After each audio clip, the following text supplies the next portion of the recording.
Hello guys, I am Ricky and you are most welcome to our YouTube channel Nirmala निर्वाण classes. जानते हैं विदुर नीति लेकर आपके सामने उपस्थित होते हैं और आज भी विदुर जी का श्लोक है, बेहद ही महत्वपूर्ण है। आइए देखते हैं हम लोग क्या है श्लोक आज का। विदुर वाचो अर्थात विदुर ने कहा, एको धर्मः परं श्रेयः क्षमैका शांतिरुत्तमा विधेयका परमा तृप्तिर्हिंसके सुखावह। है ना, एको धर्मः परं श्रेयः क्षमैका शांतिरुत्तमा विधेयका परमा तृप्तिर्हिंसके सुखावह। अर्थात एक धर्म पर स्थिर रहना कल्याणकारी होता है। एक धर्म पर स्थिर रहना कल्याणकारी होता है। यह जो धर्म है, धर्म का शाब्दिक अर्थ धारण करना होता है, जिसको कि हम लोग धर्म कहते हैं। अब धारण करने का अर्थ है किसको? धारण करने का अर्थ है आदर्शों को जीवन में धारण करना, और आदर्शों को जीवन में धारने की जो प्रक्रिया है इसको हम लोग धर्म कहते हैं। इसलिए जब एक आदमी एक धर्म से दूसरे धर्म में जाता है तो वह अपने आप में कुछ बदलाव पाता है, उसके अनुसार ढलना पड़ता है, कुछ उसकी स्पेशल जो है सिद्धांत होती है उसको वह जीवन में अपनाता है, धारण करता है और वह उस धर्म को जो है अनुसरण, उस धर्म का अनुसरण करता है।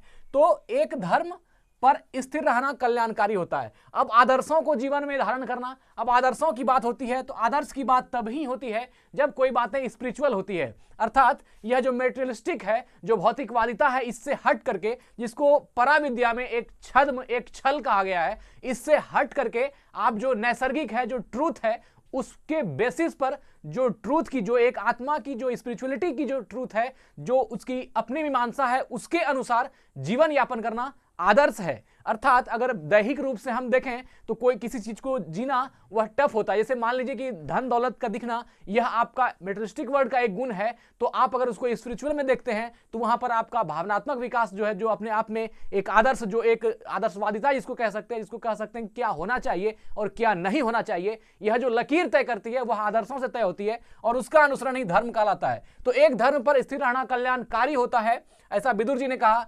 दूसरा कहा, एक क्षमा उत्तम शांति का प्रतीक है। एक क्षमा ही है जिससे उत्तम शांति प्राप्त हो सकती है और यह क्षमा उत्तम शांति का प्रतीक है। आप देखते हैं जीवन में जब विवाद होता है तो वह ज्यों-ज्यों आप उस पर रिएक्ट करते जाते हैं और वो बढ़ती चली जाती है। आए दिन न्यूज़पेपर में ऐसा समाचार मिलते रहता है कि दो दल में झड़प हो गई, इन्होंने उसकी पिटाई कर दी, बाद में फिर वो ग्रुप से आया, वो इसकी पिटाई कर दी, और इस तरह जो है वो बात से बात बढ़ती जाती है। बैर से बैर की भावना का जन्म होती है और उसका विकास होता है और धीरे धीरे पाते हैं कि पूरा गांव, पूरा समुदाय उसके लिए जो है सब उसमें तिरोहित हो गए, सबके सब उसमें फंस जाते हैं। तो ये होती है। लेकिन अगर वो जो फर्स्ट टाइम हुआ वहीं पर अगर आप क्षमा का अनुकरण कर लेते हैं तो वह क्या है? उत्तम शांति का प्रतीक है। अर्थात वहीं पर जो है आपको पीस मिल जाती है, वहीं पर आप शांत हो जाते हैं और फिर बातें आगे नहीं बढ़ती। तो इन दोनों प्रक्रियाओं को देखते हुए विदुर जी ने जो ये कहा कि एक क्षमा ही उत्तम शांति का प्रतीक है, यह सर्वथा सत्य लगता है और सत्य है भी।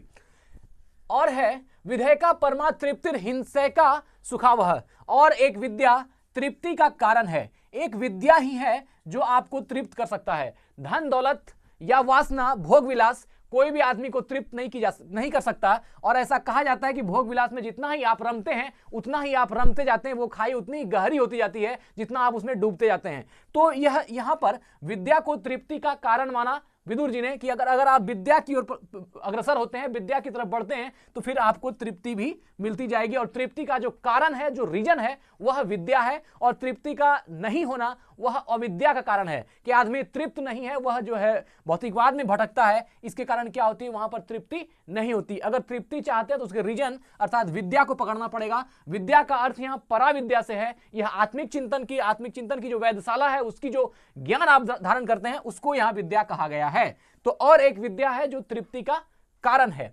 और आगे है, और एक अहिंसा ही सुख देने वाली है। और एक अहिंसा ही है जो सुख देने वाली है। अहिंसा का अर्थ है मनसा वाचा कर्मणा, किसी का मन से, वचन से और कर्म से किसी दूसरे को, हमसे कोई कठिनाई नहीं हो, इस चीज का प्रयास करना, यह अहिंसा है।